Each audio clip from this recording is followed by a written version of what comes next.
제 22장.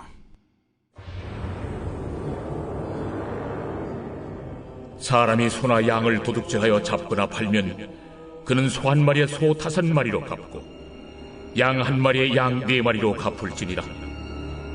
도둑이 뚫고 들어오는 것을 보고 그를 쳐 죽이면 피 흘린 죄가 없으나 해돋은 후에는 피 흘린 죄가 있으리라. 도둑은 반드시 배상할 것이나 배상할 것이 없으면은 그 몸을 팔아 그 도둑질한 것을 배상할 것이요, 도둑질한 것이 살아 그의 손에 있으면 소나 나귀나 양을 막론하고 갑절을 배상할지니라. 사람이 밭에서나 포도원에서 짐승을 먹이다가 자기의 짐승을 놓아 남의 밭에서 먹게 하면 자기 밭에 가장 좋은 것과 자기 포도원에 가장 좋은 것으로 배상할지니라. 불이 나서 가시나무에 댕겨 낯간이나 거두지 못한 곡식이나 밭을 태우면 불러온 자가 반드시 배상할지니라. 사람이 돈이나 물품을 이웃에게 맡겨 지키게 하였다가 그 이웃집에서 도둑을 맞았는데 그 도둑이 잡히면 갑절을 배상할 것이요, 도둑이 잡히지 아니하면 그 집주인이 재판장 앞에 가서 자기가 그 이웃의 물품에 손댄 여부의 조사를 받을 것이며, 어떤 이런 물건, 즉 소나 나귀나 양이나 의복이나 또는 다른 이런 물건에 대하여 어떤 사람이 이르기를 이것이 그것이라 하면 양편이 재판장 앞에 나아갈 것이요, 재판장이 죄 있다고 하는 자가 그 상대편에게 갑절을 배상할지니라.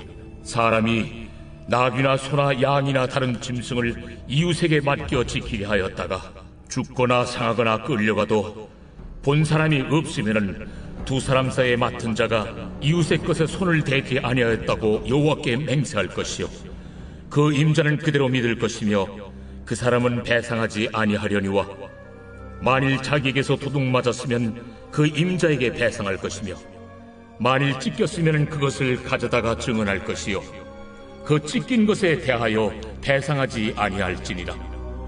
만일 이웃에게 빌려온 것이 그 임자가 함께 있지 아니할 때에 상하거나 죽으면 반드시 배상하려니와, 그 임자가 그것과 함께 있었으면 배상하지 아니할지니라.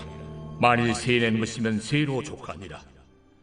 5월 26일 수요일, 도둑질하다 잡힌 우리. 출애굽기 22장 1절에서 15절입니다. 오늘도 하나님이 주신 10가지 법 가운데 5번째 법칙, 배상에 관한 법입니다. 사람이 다른 사람의 물건이나 가축 또는 밭과 포도원에 피해를 주었다면 반드시 배상하라는 내용입니다. 하나님은 이 배상의 법칙을 통해서 피해를 입은 약자들을 보호하시고 가나안 땅에서 하나님의 정의를 실현하십니다. 그렇다면 오늘 우리는 이 배상의 법칙을 어떻게 적용하면 좋을까요? 물론 이웃을 사랑하자, 약자를 보호하자는 적용은 너무나 뻔합니다. 뭔가 더 하나님의 마음이 담겨져 있지 않을까요? 저는 배상이라는 단어를 한 번 더 주목했습니다. 배상. 우리 역시 이 배상의 법칙에서 자유할 수 없음을 발견했습니다. 우리야말로 날마다 이웃의 것을 탐내고 비교하는 영적인 도둑이 아닙니까?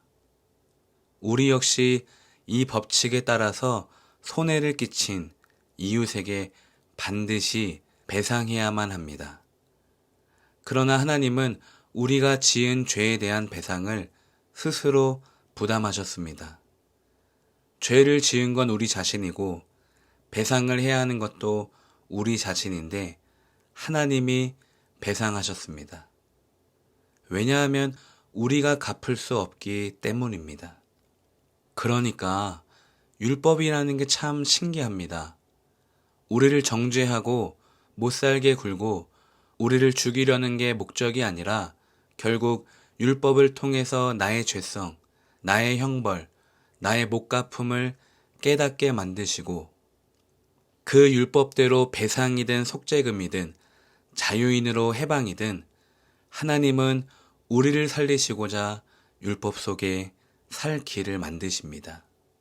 그래서 율법은 잘 지켜서 구원받으라고 주신 것도 아니고 우리를 율법대로 정죄하고 심판하시려고 주신 것도 아닙니다. 살리려고. 어떻게든 살 길을 만들어서 우리를 살리려고 율법 속에 살 길을 열어두셨습니다. 사랑하는 성도 여러분, 남의 재능과 남의 행복, 남의 자녀와 남의 물질에 대해서 호시탐탐 엿보며 그것을 탐내는 도둑질을 멈추시길 바랍니다. 오늘 저와 여러분이 주목해야 할 것은 내가 갚아야 할 배상을 하나뿐인 아들로 배상해 주신 하나님의 은혜입니다.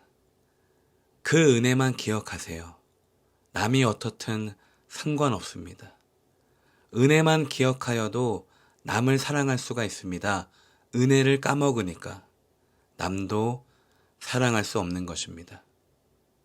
불의한 청지기가 주인으로부터 많은 빚을 탕감받았는데도 그 은혜를 까먹으니까 자신에게 빚진 자 하나를 용서하지 못했습니다. 그러므로 오늘 하루도 내가 받은 은혜가 얼마나 큰지 헤아려 보십시오. 바로 그때 깨닫게 됩니다.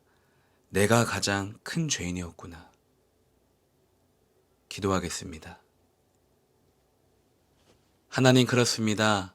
주님의 사랑을 어찌 다 헤아릴 수 있겠습니까? 그래서 우리의 인생이 어쩌면 주님의 은혜를 헤아리다가